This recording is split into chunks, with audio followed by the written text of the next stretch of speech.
I've been wanting to do this video for quite some time. IPS versus VA. Which panel technology should you pick and what is actually right for you? Well, in this video, I'll be giving you my own subjective opinion as someone who's reviewed over 200 monitors and objective data so that you can actually make your own informed decision. Now, in order for me to do this video, I partnered up with Philips, who kindly sponsored it, and here they sent me two identical 23.8-inch monitors. They are the 24 M1N 3200ZA, a Full HD 165Hz IPS monitor, and the 24 M1N 3200 VA, which is a Full HD 165Hz monitor, and as the name might suggest, a VA panel. So to kick off, I do want to quickly touch upon the overall asking price, and here, as a general rule of thumb, a VA panel is going to be cheaper than an IPS panel. Case in point are the Philips monitors, whereby at the time of filming and in the UK, the IPS variant can be found for roughly £200, while the VA equivalent can be found for roughly £190. There's not much in between it, but if you do look at more expensive monitors, you might actually find that there's a bigger discrepancy in terms of the overall asking price. Now, elsewhere, I would like to point out that IPS, in other words, in-plane switching, is also available in different variants, such as PLS, which is plane-to-line switching, and AHVA, which is not to be confused with vertical alignment, in other words, VA monitors. Now, of course, in this video, we're concentrating on IPS and VA only, but if you want a little bit more history about these different technologies, when they were created and where they are actually used, do check out the links in the description below for some more information. So with all of that in mind, let's jump straight in and talk about gaming performance, and what better way to kick off than talk about input lag. Now here you will see two different figures per monitor, whereby you've got an input lag off and on mode. And yes, surprisingly, the off mode seemed to result in a slightly better figure, although the differences are absolutely minimal and somewhat negligible. However, what you should be looking at is the difference between the IPS and the VA panel. And here you can see that the ZA is one of the fastest that I've tested to date, while the VA is one of the slowest that I've tested to date. Now, not all VA panels are equivalent, and indeed there will be some out there that are faster than their equivalent IPS alternative. But as a general rule of thumb, and from my own subjective input, pun intended, I have found that IPS monitors seem to yield a better result, at least where it comes to input lag. Now, should you be concerned about input lag? Well, here it really depends as to the use case of the monitor. If you're a hardcore competitive gamer like myself, then you will find that input lag is absolutely one of the most important things that you should look for on a monitor. If, however, you're a casual gamer, or indeed someone who's just browsing the web or using it for, let's say, development or multimedia work, then input lag won't be of any importance to you, and indeed over here, both panel technologies will be the same. Now, to further solidify the point on me preferring an IPS monitor over a VA, at least when it comes to hardcore competitive gaming, I have to talk about response time. Now, here is measured in a variety of different ways, but the industry standard seems to levitate around gray-to-gray transitions, in other words G to G, and it's mentioned in milliseconds. It's always worth verifying the manufacturer's claims with a reviewer like myself. Now, in this instance, these Philips monitors have got different overdrive modes, such as all monitors out there on the market. They will have different overdrive modes for you to select from. Why are they important? Well, the higher overdrive modes that you select will give you a faster average initial time, or of course a faster G to G time. In this instance, the Philips monitors have got off, fast, faster, and fastest. Now, to visualize it, I'm using the OSRTT tool, and here you can see the IPS monitor with its overdrive mode set to off, with the average initial time sitting at 9.25 milliseconds. You'll find that at the bottom left-hand side of your screen. Do also bear in mind the RGB overshoot, which we'll touch upon very shortly.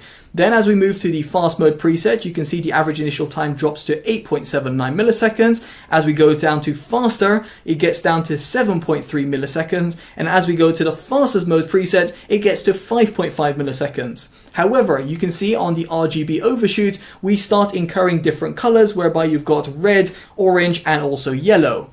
Now, these effectively signify that there's a little bit of inverse ghosting, although in this instance it's absolutely minimal, to the point where I would definitely suggest running the fastest mode preset because you get the best sort of response time of the monitor. However, it's worth considering that certain monitors aren't as capable as said IPS monitor, and as such, in their highest mode overdrive and thus their fastest response time, you will incur a lot of inverse ghosting, which effectively is purple trailing and will definitely throw off your shots, be it if you're a competitive gamer, or indeed incur a significant visual experience if you're scrolling through text on the web. So what about the VA panel? Well, here you can see the overdrive off mode and an average initial time of 17.12 milliseconds. Then we move over to the fast mode and we drop down to 14.59 milliseconds. On the faster mode preset sitting at 12.26 milliseconds, and finally on the fastest mode preset we sit at 10.41 milliseconds with slight bit of inverse ghosting. Indeed, over here you are seeing a VA panel with 10.41 milliseconds in terms of its highest overdrive mode, competing with its near identical IPS sibling that sits at 5.5 milliseconds. Yet again, I am trying to re-emphasize the point that an IPS panel, generally speaking, will give you better response time. Now again, when it comes to the overall response time, this will be of importance for those people who are gaming, in this respect, be it casually or in terms of hardcore gamers. However, for those people who are browsing the web, it will pretty much be a non-issue, whereby a monitor with a very high response time is not going to be something that you're going to have to be worried about. However, the visual experience, which I touched upon in terms of inverse ghosting or indeed the purple trailing, is something that you want to consider. Here, VA panels have got a thing called VA smearing, and of course it very much is linked to the overall overdrive mode that you select, whereby the higher overdrive modes will often incur a more amount of smearing, but in this instance the differences between the IPS and VA panel are stark. You can see here the UFO ghosting test is very much clear on the IPS monitor, while you switch to the VA panel you can see that no matter in terms of the overdrive modes, that is a lot more apparent. And this is very much the case when you're looking at a brighter image on a darker background. However, it isn't much of an issue when you're looking at a lighter image on a lighter background. Now, I don't want you to get the impression that I dislike VA panels, far from it. I just think that for hardcore competitive gamers, an IPS panel will likely be a better pick, at least when you look at the overall state of the market. Now, if you look at a VA panel, in my opinion, these are a bit more tuned for casual gamers. Despite what I've said so far, there are some others out there that have got minimal input lag, good response time, and also got minimal amounts of VA smearing, and also give you far superior contrast ratio. Just to put it into perspective, these Philips monitors were tested, and here the VA panel achieved a contrast ratio of a whopping 3,100 to 1, while in comparison the IPS equivalent got a measly 1,300 to 1. In IPS terms, that's actually still pretty impressive, however is no competition to its VA sibling. Indeed, here it's scoring more than double the contrast ratio, and therefore will be certainly better for those people who are playing more visually appealing games and want to have a little bit more contrast when they're panning from different scenes. Now, this does perfectly lead me onto image quality, and here both Philips monitors have got a dedicated sRGB emulation mode, which will be preferable for image editors or video graders, at least who are working for the web format, and then also different preset modes such as the 6500 Kelvin option that you can select through the OSD, which doesn't limit you in terms of the overall peak brightness that you can use, because you can adjust the brightness on the fly, whereas the sRGB mode locks it in place at its maximum level. Now, in sRGB mode with the IPS panel, I had the gamut coverage tested at 99.1% sRGB and a gamut volume tested at 108.4%. You can see below here how it compares to the sRGB standard. For the average ΔTE, where lower is better, I had 1.4, where the maximum sat at 2.62, both very impressive figures. As for the measured white point, it sat at 6710 Kelvin at 100%, while the gamma curve sat quite close to the 2.2 standards. Now, as we shift our attention to the VA panel, you can see here that the gamma coverage and gamma volume is slightly different at 95.2% and 99.5% respectively. It's actually a little bit closer in comparison to the format, as you can see below, but here the average ΔTE does drop at 1.39 with the maximum sitting at 5.97. While the gamma curve is still quite close to the 2.2 standard and the measured white point at 6792 Kelvin at 100% is is certainly impressive, here when it comes to raw image quality, the IPS model actually sticks out on top. Now as we shift away from sRGB and go on to the 6500 Kelvin preset, you can see that the IPS monitor does indeed have a wide color gamut, whereby it's hitting the Adobe RGB and DCI-P3 modes and surpassing the sRGB mode. Indeed, over here you can see the color accuracy is unsurprisingly dropped in comparison to the sRGB standard, whereby average delta and the maximum delta sits at 2.96 and 7.51 respectively. The measured white point is still impressive at 6649 Kelvin at 100%, where the gamma curve is not too far off. Now on the flip side, the VA panel actually does surprisingly well outside of its sRGB mode, whereby its gamma coverage is actually pretty impressive in comparison to the 2.2 standard, and as for its measured white point, it's pretty much bang on at 6541 Kelvin at 100%. Yet again, this is a wide color gamut monitor, therefore surpassing the sRGB standard, and therefore it should come as no surprise to see that the average delta and maximum deltas have increased, in other words dropped in terms of overall color accuracy at 3.4 and 9.6 respectively. Now aside from the barrage of numbers, what I will say subjectively is that when I was comparing both, I felt that an IPS monitor just looked a little bit better. It popped in terms of colors, it didn't look as washed out, and also had far superior viewing angles, therefore resulting in a better experience. Of course, I don't expect people to be looking at their monitor at extreme angles, but it's just something worth considering, and also some sort of knowledge that you should know on both technologies.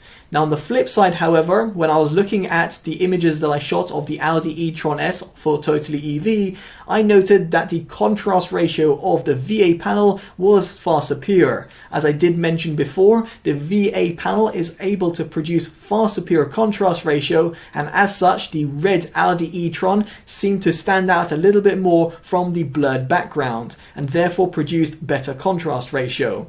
Now here, a VA panel certainly has its forte, but what really stands out more than anything for you to consider a VA panel over an IPS panel, and of course if this is of importance to you, is the overall backlight bleed. Now here, IPS panels are very much inherent to have some sort of IPS bleed, while the Philips monitor that I had didn't have too much inherent IPS bleed. A VA panel pretty much is non-existent and indeed provides a much more uniform image, therefore being far more appealing if you're playing or consuming much more darker content. In other words, let's say if you're playing a game such as Batman, or indeed you use dark mode for example on Google Chrome, then you might actually appreciate that sort of contrast and also lack of backlight bleed on a VA panel. The same could be said about the overall brightness uniformity, which kind of goes hand in hand with backlight bleed, whereby the VA panel was far superior than the IPS panel that was tested.